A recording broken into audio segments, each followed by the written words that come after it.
Okay, so hello bachcho, this is Abhishek sir from Mooti Commerce Academy and here we again with another video of OCM. आपका organisation of commerce का examination आ गया है ना। और उसके लिए मैं जहां तक अवेलेबल हो पाएगा मैं वहां तक मैंने आपको बोला है कि वन शॉट रिवीजन में अवेलेबल कराऊंगा, जिसमें आज जो चैप्टर हम कंटिन्यू कर रहे हैं वो है स्टाफिंग। स्टाफिंग के बारे में थोड़ा अच्छी तरीके से समझते हैं ताकि आपके दिमाग में पूरा क्लैरिटी बैठ जाए।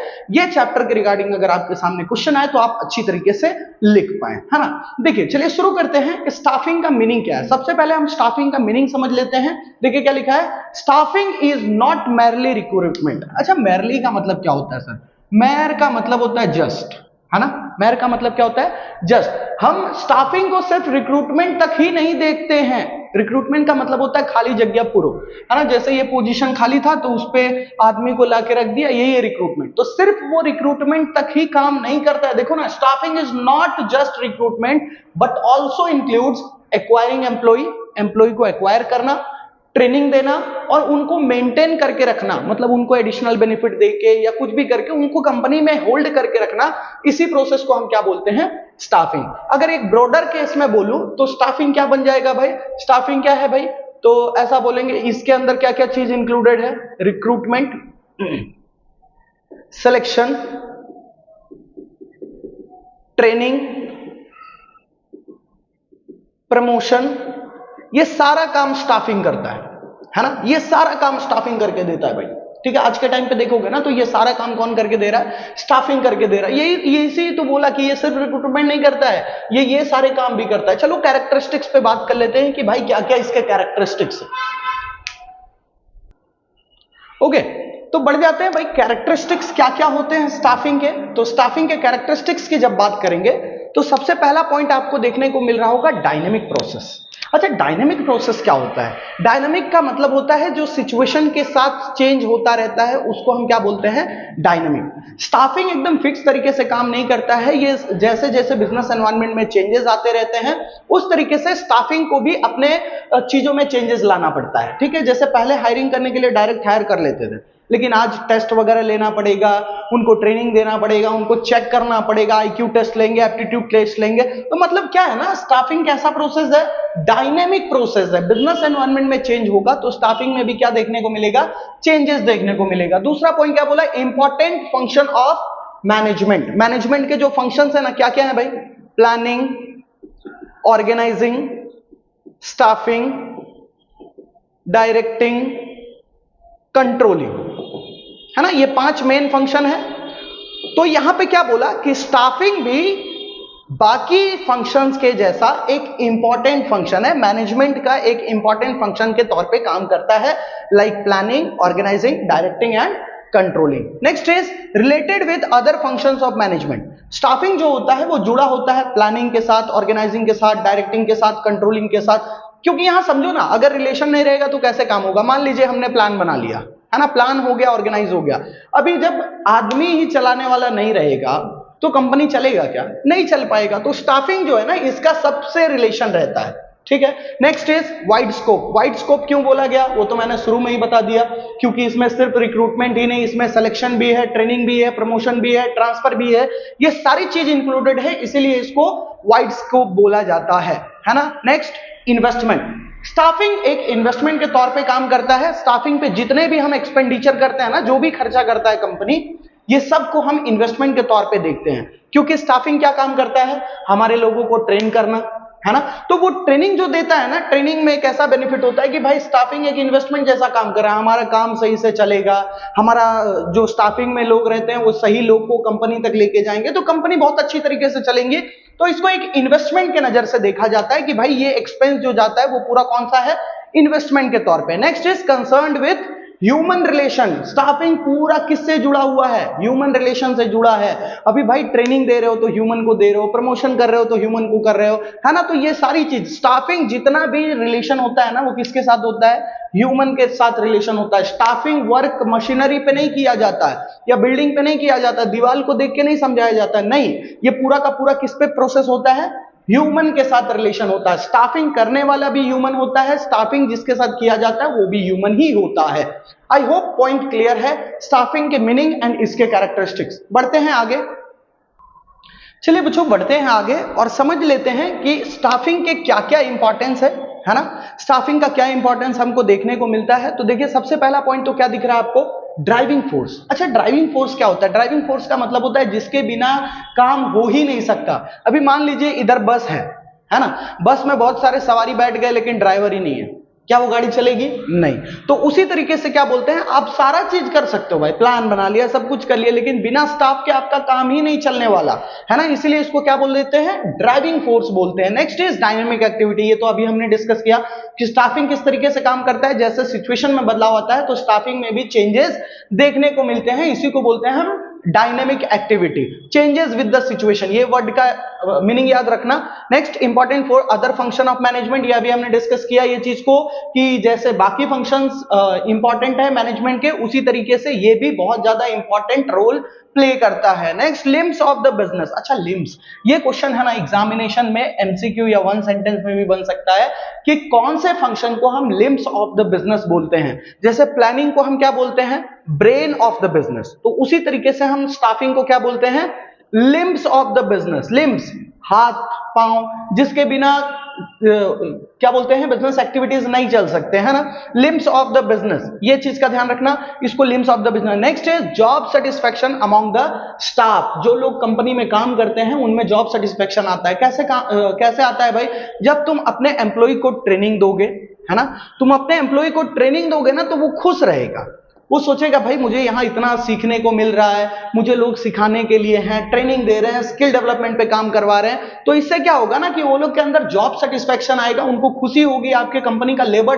टर्नओवर रिड्यूस होगा है ना, वो लोग आपकी कंपनी को छोड़ के नहीं जाना चाहेंगे। Next increase in Prestige. अच्छा प्रेस्टीज क्या होता है सर? प्रेस्टीज का मतलब होता है गुडविल, ब्रांड। इससे है ना कंपनी का गुडविल भी अच्छा बनता है। अगर एक अच्छा स्टाफिंग आपने मेंटेन किया है आपके कंपनी के अंदर, अगर ह्यूमन रिसोर्स डेवलपमेंट अच्छा एक टीम बना के रखे हुए एचआरएम का टीम, तो वो क्या होगा ना कि भाई आपकी कंपनी का नाम भी अच्छे से बनाते, क्योंकि वो अच्छे अच्छे लोगों को रिक्रूट करेंगे, उनको अच्छी तरीके से ट्रेनिंग देंगे, तो आपकी कंपनी बहुत अच्छी तरीके से चलेगी। एंड ये आपका किस में हेल्प करेगा, आपकी कंपनी का गुडविल बनाने में, प्रेस्टीज बनाने में है ना।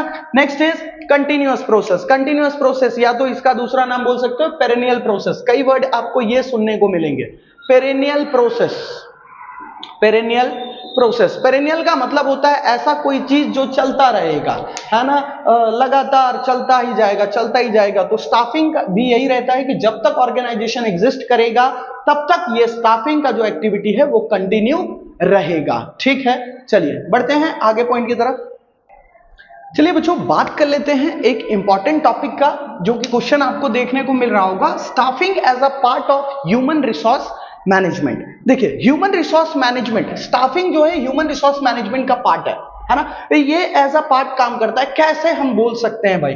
अच्छा मैं अगर बोलूं कि तुमको देख के तो उसके जैसा लगता है कि तुम बिल्कुल उसके जैसा हो, तो तुमको अगर वो बंदे के बारे में नहीं पता तो तुम पता कर पाओगे कि भाई मेरे को किससे कंपेयर कर रहे हैं और क्यों कर रहे हैं? नहीं बता पाएंगे है ना।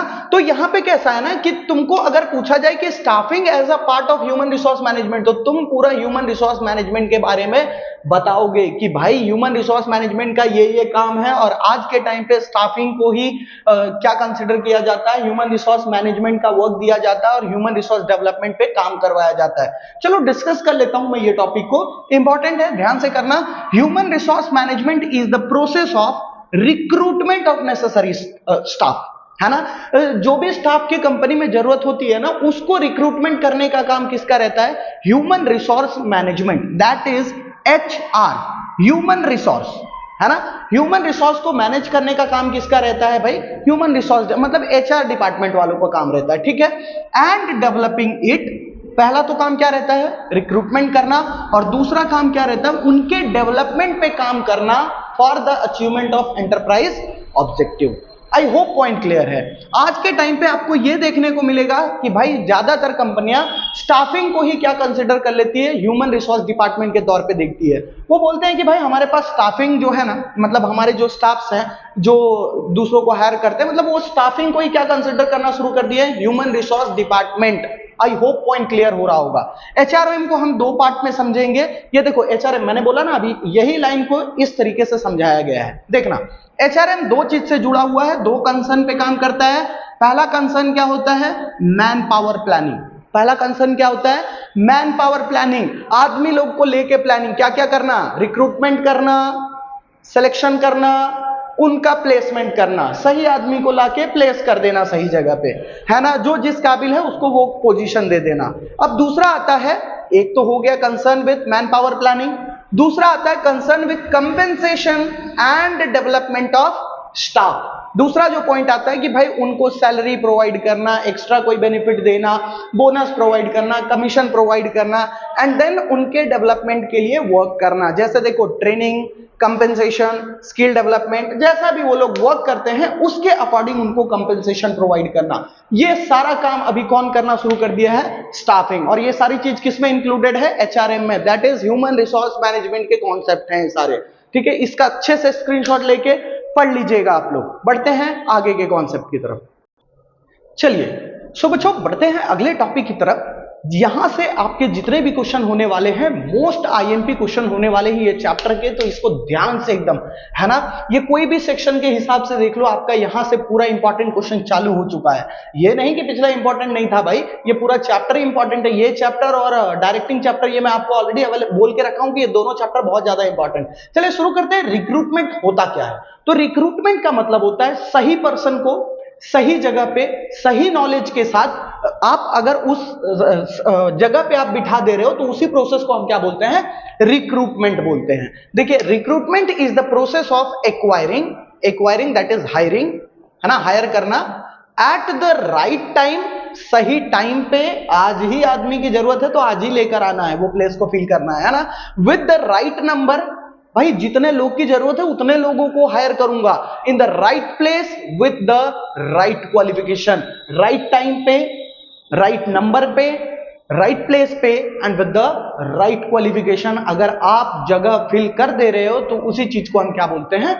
रिक्रूटमेंट। इन शॉर्ट बोलते हैं इसको खाली जगह पूरो। लेकिन खाली जगह पूरो इसका मतलब ये नहीं कि आप कोई गलत आंसर लिख के आ जाओगे, सही जगह पे सही आदमी को लाके बिठा के जाओगे। This is called recruitment.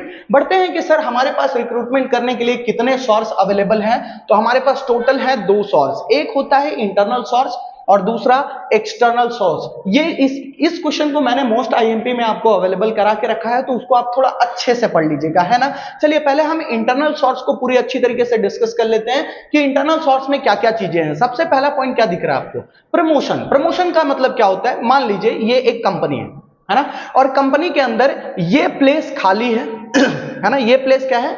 खाली है। अब क्या करते हैं ना कि मान लीजिए आपको रिक्रूटमेंट करना है, ये जगह को फिल करना है, तो आप क्या करते हो ना, नीचे का कोई पर्सन को प्रमोट करके वो जगह को फिल कर देते हो, और इसी प्रोसेस को हम बोलते हैं प्रमोशन के थ्रू रिक्रूटमेंट होना। इंटरनल सोर्स मतलब क्या? मैं बाहर कहीं नहीं जा रहा हूं, मैं इंटरनली अपने आप में जगह को भर ले रहा हूं। ठीक है, मेरे को बाहर किसी से मतलब नहीं है, मैं बाहर किसी से बातचीत नहीं करूंगा, मैं कंपनी के अंदर ही डिसीजन लेके कर लूंगा काम। दूसरा देखिए ट्रांसफर। ट्रांसफर का मतलब क्या होता है? एक डिपार्टमेंट दो डिपार्टमेंट। लेट सपोज कीजिए ये डिपार्टमेंट में ये पर्सन है, तो आपने क्या किया, ये डिपार्टमेंट से यहां पे ट्रांसफर करके, ए और बी दो कंपनी है ना, ए और बी दो आपका डिपार्टमेंट है, तो ए डिपार्टमेंट वाले पर्सन को बी डिपार्टमेंट में लाकर जगह को फिल कर दिया, मतलब आपने ट्रांसफर कर दिया। कई बार सुना होगा ना, यहां का एसपी था वहां दूसरे जगह एसपी बना के भेज दिया गया, तो इसको बोलते हैं ट्रांसफर के थ्रू रिक्रूटमेंट को फिल कर लेना।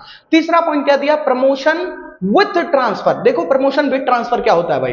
ये देखो, मान लो ये पोजीशन है कंपनी के, है ना, ये एक कंपनी है, ये दूसरा कंपनी है, ठीक है, ए बी, है ना, A department B department, condition same रहेगा, बस यहां पे ये हो जाएगा, मान लो ये इस पोजीशन पे काम कर रहा था, तो इसका ट्रांसफर तो हो ही रहा है, साथ साथ में क्या हो रहा है? इसका प्रमोशन हो रहा है ना। इसको बोलते हैं promotion with transfer. I hope logic clear है। एक डिपार्टमेंट से दूसरे डिपार्टमेंट में ट्रांसफर करके उसको प्रमोट कर दिया गया और उस तरीके से जगह को फिल किया गया, इसको बोलते हैं promotion with transfer. I hope logic clear हो रहा है। Next, friend and relative of employees. मान लो जगह खाली है, तो जगह खाली है भरने के लिए मैं बोल देता हूं कि कोई तुम्हारे नजर में होगा, कोई एम्प्लॉय के नजर में होगा, अगर आपके दोस्त होंगे या आपके कोई रिलेटिव होंगे जिनको ये काम की जरूरत होगी, तो मैंने क्या किया भाई, कंपनी के अंदर ही लोगों को हेल्प ले लिया। Next, recalling retrenched. अच्छा, रिट्रेंच्ड का मतलब क्या होता है? अगर मैं इसका मतलब बता दूं तो आपको चीजें समझ में आ जाएगी। रिट्रेंच्ड का मतलब होता है पास्ट के टाइम पे कभी मेरे को ऐसा हुआ कि भाई कुछ एम्प्लॉइज को मेरे को निकालना पड़ा, या वो खुद किसी भी रीजन के कारण वो मेरी कंपनी को छोड़ के चले गए, है ना, और अभी मुझे जरूरत है तो मैं उनको क्या कर सकता हूं, कॉल करके बुला सकता हूं। मतलब पास्ट में जिनको हमने निकाल दिया था कंपनी से, या तो वो खुद कंपनी को छोड़ के चले गए थे, तो वैसे लोगों को बुला के मैं वो पोजीशन को फिल कर सकता हूं। इसको भी हम क्या बोलते हैं, इंटरनल सोर्स में कंसिडर किया जाता है। Last is waiting list. Waiting list क्या होता है? मान लीजिए एक इंटरव्यूअर है, ये लोगों को सेलेक्ट कर रहा है, तो क्या वो सारे लोगों को सेलेक्ट कर लेता है? क्या नहीं कर पाता। मान लो उसको ऐसा लगा कि 10 लोग एलिजिबल हैं एकदम वो काम को लेके, लेकिन उसके पास पोजीशन 2 ही है ना, तो वो क्या करता है ना, ये 8 लोगों को बोलता है आप एलिजिबल तो हैं लेकिन मैं आपको अभी सिलेक्ट नहीं कर पाऊंगा। रीजन है कि हमारे पास 2 ही जगह खाली है ना, 2 ही लोगों की रिक्वायरमेंट है, तो मैं आपको, तो इनको जो है वेटिंग लिस्ट पे रख लिया जाता है, और इन फ्यूचर जब जरूरत होता है तो उन लोगों को कॉल करके रिक्रूटमेंट का प्रोसेस कर लिया जाता है। ठीक है, तो ये हो गया कि भाई रिक्रूटमेंट मतलब खाली जगह भरने का तरीका। हमारे पास क्या क्या है इंटरनल सोर्स में? एक तो मैं मेरे जो नीचे लेवल पे कोई काम कर रहा है उसको प्रमोट करके कर सकता हूं, दूसरा दूसरे डिपार्टमेंट से उठा के ये पहले वाले डिपार्टमेंट पे लाके जगह भर सकता हूं, तीसरा प्रमोशन विद ट्रांसफर करके किसी बंदे को प्रमोट करके कर सकता हूं, है ना। फिर उसके बाद क्या क्या था, friend and relatives of employees, फिर रिट्रेंच्ड एम्प्लॉइज को बुला के देन उसके बाद वेटिंग लिस्ट के थ्रू मैं इंटरनल सोर्सेस का कर सकता हूं। अब बढ़ते हैं एक्सटर्नल सोर्सेस में क्या क्या चीजें आएंगी। चलिए बच्चों बात कर लेते हैं कि हमारे पास क्या क्या एक्सटर्नल सोर्सेस हैं, है ना। जैसे मान लो मेरे को ये जगह भरना है ना, तो एक तो मेरे पास इंटरनल सोर्सेस था, मैं वो अपना के देख लिया, लेकिन मेरे पास कोई रास्ता बचा नहीं, तो अब मुझे क्या करना पड़ेगा, एक्सटर्नल सोर्स का हेल्प लेना पड़ेगा। तो एक्सटर्नल सोर्स के लिए मेरे को क्या क्या रास्ते हैं वो अपन डिस्कस कर लेते हैं। पहला जो रास्ता है वो क्या है भाई, एडवर्टीजमेंट के थ्रू। भाई न्यूज़पेपर में, पीरियोडिकल्स में, जर्नल के अंदर, मतलब ये सारी चीजों में हमने न्यूज़पेपर में फैला दिया कि भाई हमको हमारी कंपनी में जगह खाली है, तो अगर किसी को ये जॉब की रिक्वायरमेंट है तो अब बता सकता है ना। तो थ्रू एडवर्टीजमेंट बहुत ज्यादा चलने वाला है ना, बहुत टाइम से, बहुत लॉन्ग टर्म तक के लिए यही वाला प्रोसेस फॉलो हुआ है ना। दूसरा देखिए थ्रू एम्प्लॉयमेंट एक्सचेंज। अब एम्प्लॉयमेंट एक्सचेंज क्या होता है सर, मैं पहले उसको एक्सप्लेन कर देता हूं, देखना ध्यान से। ये एक एम्प्लॉयमेंट एक्सचेंज है। जैसे मैंने क्या किया ना, एक एम्प्लॉयमेंट एक्सचेंज ऑफिस खोल लिया, है ना। मेरे पास, मैं मिडमैन की तरफ काम करता हूं। मैं क्या करता हूं ना, जितने भी बेरोजगार लोग हैं, अनएम्प्लॉयड लोग हैं, जिनको रोजगार चाहिए, वो लोग को बोलता हूं कि तुमको जो रोजगार चाहिए तो तुम मेरे पास आओ, और उनकी चीजों को मैं अपने पास लिख के रख लेता हूं, जो भी उनका क्वालिफिकेशन है, जो भी उनके एक्सपीरियंस है, वो मैं लिख के रख लेता हूं, है ना। उनके रिज्यूमे को मेरे पास अवेलेबल रखता हूं। फिर कंपनी मेरे पास आती है, और कंपनी मेरे पास आके बोलेगी जो भी लोगों की जरूरत है, तो मैं उस अकॉर्डिंग उनको सप्लाई कर दूंगा, वो दोनों को कांटेक्ट करवा दूंगा। तो ये है ना, एम्प्लॉयमेंट एक्सचेंज वाले क्या काम करते हैं, अपने पास सिटी के या प्लेस के पूरे अनएम्प्लॉयड लोगों का डेटा अपने पास रखते हैं, और उस हिसाब से जैसे जैसे जिनको जिनको जॉब चाहिए ना, उनको कंपनी तक में कांटेक्ट करवा देते हैं। उसके लिए वो लोग चार्ज करते हैं, या तो मंथली सैलरी मांगते हैं, कुछ हिस्सा मांगते हैं, ठीक है। Next, through educational institution. भाई ये तो बहुत फेमस है, कैंपस इंटरव्यू नाम सुना होगा, कैंपस इंटरव्यू। बड़े बड़े स्कूल कॉलेज, बड़े बड़े कॉलेजेस में क्या होता है ना, जैसे उनके बैचलर डिग्री खत्म हुए या मास्टर डिग्री खत्म हुआ, तो वहां तुरंत कंपनी वाले पहुंच जाते हैं, और कंपनी वाले बोलते हैं जो भी उनमें अच्छा लगता है उनको वो लोग क्या कर लेते हैं, हायर कर लेते हैं। तो देखिए रिक्रूटमेंट करने के लिए वो लोग कर रहे हैं ना काम। उसके बाद through trade union. Trade union क्या होता है सर, ट्रेड यूनियन वो लोग हैं जो जितने भी लेबर, वर्किंग लेबर, हाँ, ये एम्प्लॉयमेंट एक्सचेंज वाले कौन थे, जो जिनको काम चाहिए था वो लोग का लिस्ट रखता था। लेकिन ट्रेड, कंफ्यूज मत होना, ट्रेड यूनियंस वाले वो लोग होते हैं कि जितने भी लेबर वर्क कर रहे हैं कंपनी में, ये इनके पास सारा लिस्ट अवेलेबल होता है, सारा लिस्ट अवेलेबल होगा कि जो कंपनी में काम कर रहा है, कौन से पोजीशन पे काम कर रहा है। इन केस कभी ऐसा लगा कि कहीं पे जॉब की रिक्वायरमेंट है, तो ये उन लोगों को फोन करके बोल देते हैं कि हाँ भाई यहाँ पे ये कंपनी में बुलाया जा रहा है, अगर तुम तुमको जमता है तो वहां पे चले जाओ। तो ट्रेड यूनियंस वाले कौन है? जो पूरे लेबर्स के डिटेल रखते हैं। और एम्प्लॉयमेंट एक्सचेंज वाले कौन है? जिनको जॉब चाहिए उनके डिटेल्स अपने पास रखते हैं। तो वहां कंपनी जाके जगह को फील कर सकता है। कॉन्ट्रैक्टर्स एंड जॉबर, इसमें तो बताने की जरूरत नहीं है, अपने आसपास डेली देखते होंगे। As per the requirement contractor क्या करता है? कंपनी को मेन सप्लाई कर देता है। रिक्रूटमेंट एट द गेट क्या होता है सर? कंपनी अपने गेट पे लिख के चिपका देता है कि इतने लोगों की जरूरत है, 9,000 रुपया सैलरी दिया जाएगा, 20,000 सैलरी, जो भी सैलरी दिया जाएगा वहां पे वो मेंशन करके लिख देता है। ठीक है। Last point is modern method. ये आज का सबसे ज्यादा चलने वाला, ये कौन से जैसे इंस्टाग्राम पे चला दिया ऐड, है ना, व्हाट्सएप के थ्रू, फेसबुक के थ्रू, मतलब जो सोशल मीडिया है उसके हेल्प के थ्रू, मॉडर्न मेथड के हेल्प के थ्रू हम क्या करते हैं? पोजीशन को फिल करते हैं। इसको हम एक्सटर्नल सोर्स में कंसिडर किया जाता है। ठीक है। आई होप ये कॉन्सेप्ट क्लियर हुआ आपको। ठीक है, चलिए बढ़ते हैं अगले कॉन्सेप्ट की तरफ। अच्छा एक मिनट, मैं आपको एक चीज बताना भूल गया। रिक्रूटमेंट टॉपिक शुरू किया तो थोड़ा ये कभी कभी पूछ लिया जाता है कि भाई रिक्रूटमेंट की जरूरत कब पड़ती है ना? तो रिक्रूटमेंट की जरूरत तब पड़ती है जब कोई नई कंपनी एस्टैब्लिश होती है, न्यू बिजनेस एंटरप्राइज एस्टैब्लिश होंगी तब, है ना, या तो कोई बिजनेस में एक्सपांशन होगा तब। एक्सपांशन मतलब क्या करते हैं ना, कुछ लोग अपना ब्रांच बढ़ाते हैं या अपनी कंपनी को ग्रो करवाते हैं, एक्सपांड करते हैं, तब जरूरत पड़ता है। या तो कभी क्या होता है ना, कंपनी के अंदर से लोग रिटायर होके चले जाते हैं, है ना, या तो किसी एम्प्लॉय का डेथ हो गया, है ना, कोई रिजाइन दे दिया, तो ये सारे रीजन के कारण ना रिक्रूटमेंट किया जाता है। ठीक है। तो अगर आपसे पूछा जाए ना कि रिक्रूटमेंट करने के क्या क्या वजह हो सकते हैं, तो ये सारे वजह आप बता देना। ठीक है। चलिए बढ़ते हैं अगले टॉपिक की तरफ।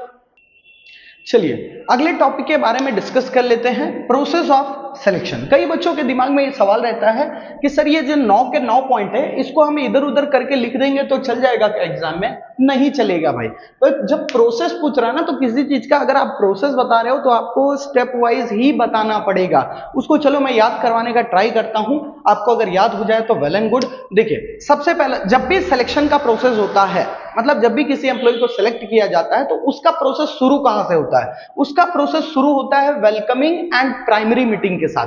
कैसा होता है ना, रिसेप्शन में जो रहते हैं, जो भी आपकी कंपनी में रिसेप्शन में काम कर रहे होते हैं, उनके पास पहले एम्प्लॉय पहुंचता है और वहां पे पहुंच के वो अपने डॉक्यूमेंट जो भी वो अपने साथ लाया रहता है वो सबमिट करता है।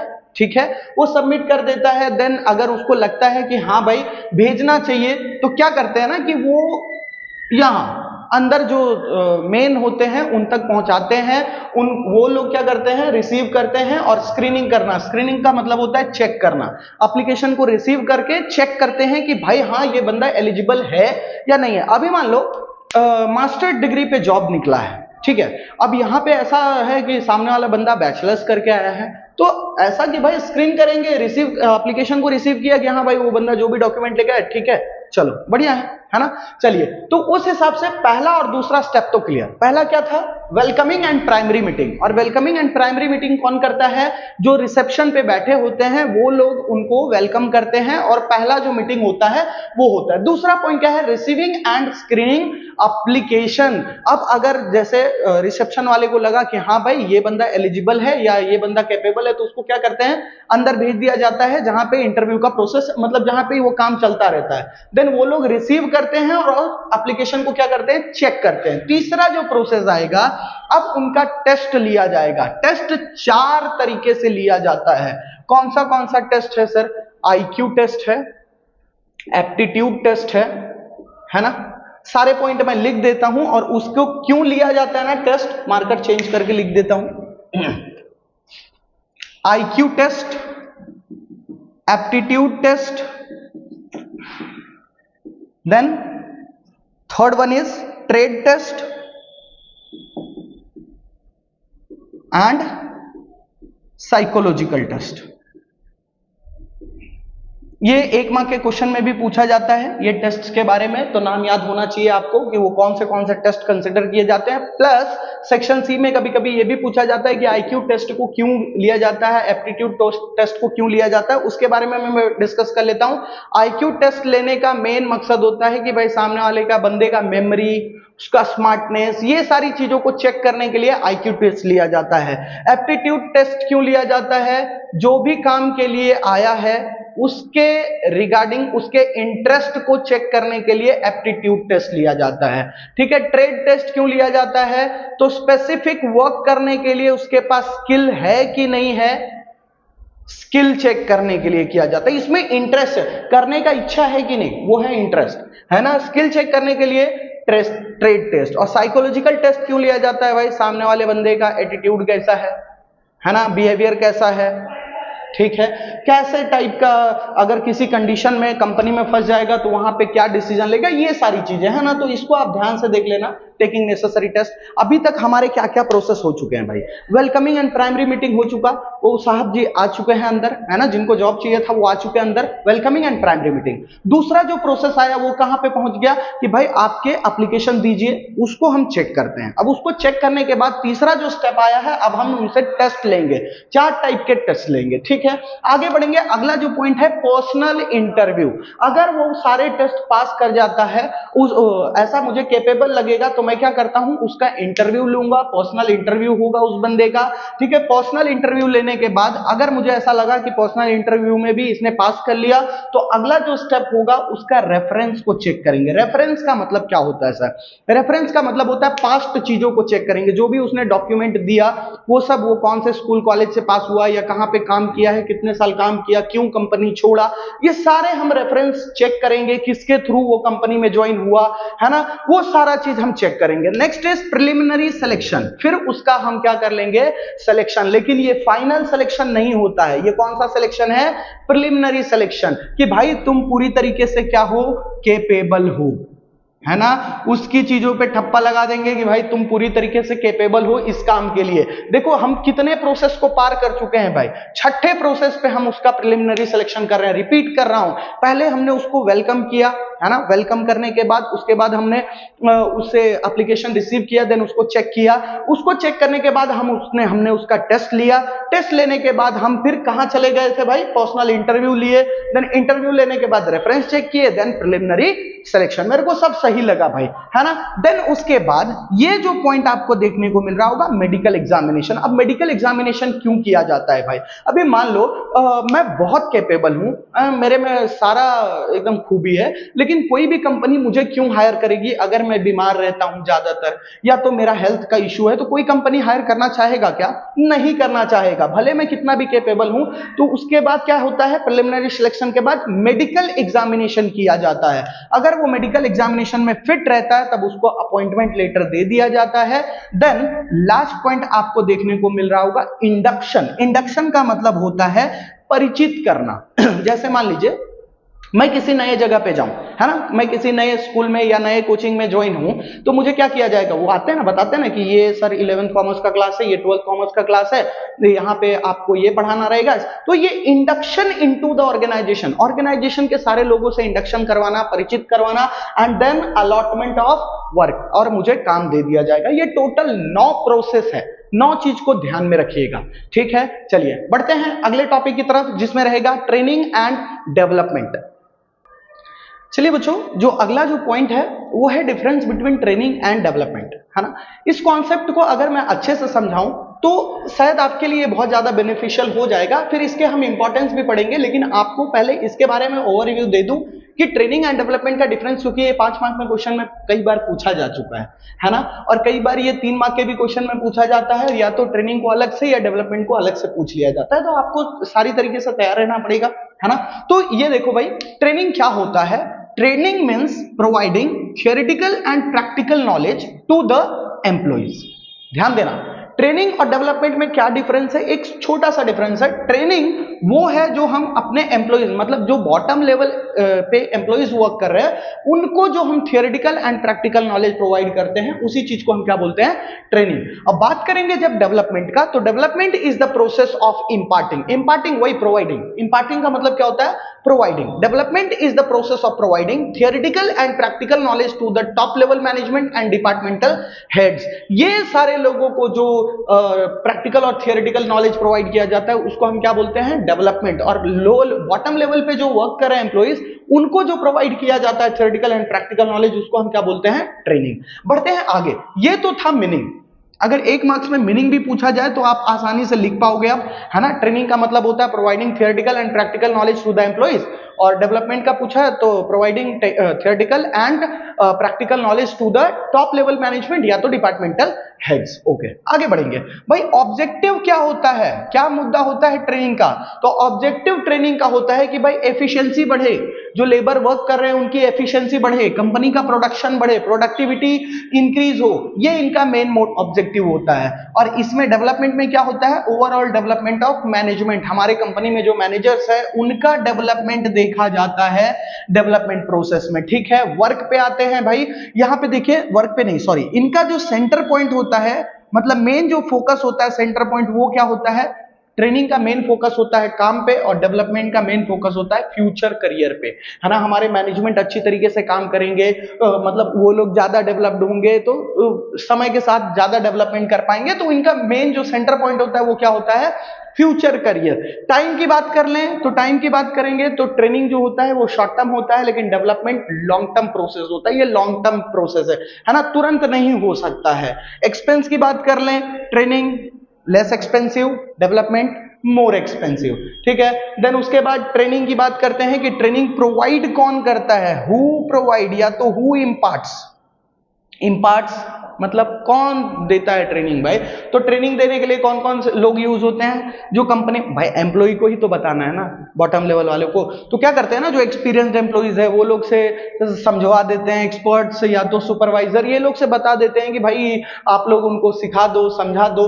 लेकिन जो डेवलपमेंट प्रोसेस होता है उसके लिए उनको एक्सपर्ट्स बुलाना पड़ता है, जैसे सोनू शर्मा हो गए, संदीप महेश्वरी हो गए, विवेक बिंद्रा हो गए, ये सारे लोगों को बुलाना पड़ता है कंपनी को, बहुत बड़े बड़े एक्सपर्ट्स को बुला के उनके मैनेजमेंट को ट्रेनिंग दिया जाता है, और उसी प्रोसेस को हम क्या बोलते हैं? डेवलपमेंट। ओके, टू हुम, किसको प्रोवाइड किया जाता है? तो भाई ट्रेनिंग प्रोवाइड किया जाता है बॉटम लेवल वालों को, लेकिन डेवलपमेंट प्रोवाइड किया जाता है middle level management and top level management वालों को, ठीक है। ये है difference between training and development, अच्छी तरीके से कर लीजिएगा। अभी मैं ये दोनों के इंपॉर्टेंस को डिस्कस कर लेता हूं, ठीक है। मीनिंग तो आपको क्लियर हो गया होगा। लास्ट टॉपिक बचा है importance of training and development. देखिए बच्चों, लास्ट टॉपिक है जो उसको अपन फटाफट देख लेते हैं, है ना। ट्रेनिंग और डेवलपमेंट के बारे में तो हमने देख लिया कि भाई यहाँ पे पॉइंट दिया है कि इंपॉर्टेंस ऑफ ट्रेनिंग, ट्रेनिंग का क्या इंपॉर्टेंस देखने को ना, क्यों इसका इंपॉर्टेंस है वो समझ लेते हैं, है ना। ट्रेनिंग का मतलब हमने क्या समझा था कि भाई providing theoretical and practical knowledge to the employees. तो आपको एम्प्लॉइज को जब नॉलेज प्रोवाइड करोगे तो उससे क्या बेनिफिट या क्या इंपॉर्टेंस रहेगा? पहली बात तो ये मॉडर्न इंफॉर्मेशन, तुम्हारे एम्प्लॉइज को मॉडर्न का पूरा इंफॉर्मेशन रहेगा, है ना। वो नई मशीनें आई तो उसके बारे में आप ट्रेनिंग देके समझा दिए, तो मॉडर्न इंफॉर्मेशन आप अपने एम्प्लॉइज को दोगे तो वो अप टू डेटेड रहेगा, है ना। नेक्स्ट इज सेफ्टी, सेफ्टी के रिगार्डिंग आप उसको ट्रेनिंग के थ्रू समझा देते हो तो आपकी कंपनी में सेफ्टी बनी रहती है। इंक्रीज इन जॉब सेटिस्फैक्शन, जब किसी भी एम्प्लॉइज को ट्रेनिंग दिया जाता है तो उससे इसका स्किल डेवलपमेंट होता है, जब स्किल डेवलप होता है तो कोई भी एम्प्लॉय मोटिवेटेड फील करता है और वो कंपनी के लिए लॉयल हो जाता है, ठीक है। कि भाई कहीं अगर उसको कुछ सीखने मिल रहा है, अगर उसका ग्रोथ हो रहा है तो वो उसको क्या देता है? जॉब सेटिस्फैक्शन देता है, ठीक है, बोर्डम से दूर करता है। Next, increase in profit. अभी भाई आपके अगर एम्प्लॉइज एफिशिएंट हो गए, देखो भाई यहां पे ये बता दूं, एक क्वेश्चन बनता है, training is an expensive process, मतलब ट्रेनिंग एक एक्सपेंसिव प्रोसेस है लेकिन ये अच्छा है, तो इसको आप समझाओ कैसे? तो होता कैसा ना, आप अगर अपने वर्कर को ट्रेनिंग देते हो ना तो वो क्या करते हैं ना, रिसोर्सेस को अच्छी तरीके से यूज करते हैं, ज्यादा वेस्ट नहीं करते रिसोर्सेस को,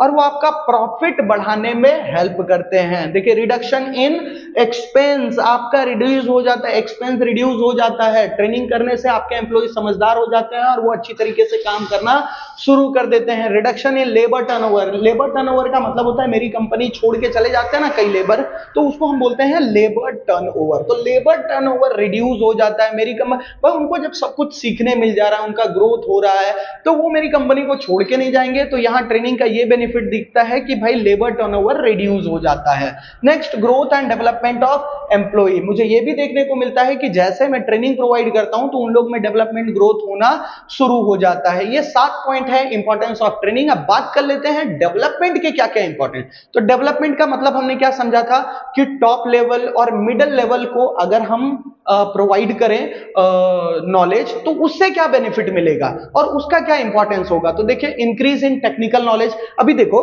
कंपनी के जितने भी टेक्निकल डिसीजंस होते हैं, जितने भी की पॉइंट डिसीजंस होते हैं, वो पूरा कौन लेता है? Top level. और ये जो है, आप अगर उनको डेवलपमेंट प्रोसेस करवाओगे, डेवलपमेंट प्रोग्राम के थ्रू उनके नॉलेज एनहांस होते हैं और उनका टेक्निकल नॉलेज बढ़ेगा, वो अच्छी तरीके से डिसीजन ले पाएंगे। Research and new ideologies, development programme उसमें क्या, उन लोगों में क्या चेंजेस ला देगा कि वो नए नई चीजों का रिसर्च कर पाएंगे, उनमें नई आइडियोलॉजीज आएंगे जिनके थ्रू वो कंपनी के ग्रोथ का प्लान बना सकते हैं। डेवलपमेंट ऑफ द ऑर्गेनाइजेशन, और ओवरऑल हमको क्या देखने को मिलेगा, अगर हमारे टॉप लेवल वाले मैनेजमेंट अच्छी तरीके से वर्क करेंगे तो हमारी कंपनी का डेवलपमेंट होगा। ऑप्टिमम यूज ऑफ रिसोर्सेज, जो भी रिसोर्सेज मेरे पास अवेलेबल होगा उसका मैक्सिमम, ऑप्टिमम का मतलब होता है मैक्सिमम, उसका मैक्सिमम यूज होना शुरू हो जाएगा, है ना। क्योंकि उनको वो जो डेवलपमेंट प्रोग्राम होता है उसमें यही सिखाया जाता है कि आपके पास जो रिसोर्सेस अवेलेबल है उसको कैसे आप मैक्सिमम लेवल तक यूज कर सकते हो। आप जो भी प्रॉब्लम्स में रहते हो, डेवलपमेंट प्रोग्राम में आपको सारे प्रॉब्लम का सॉल्यूशन बताया जाता है।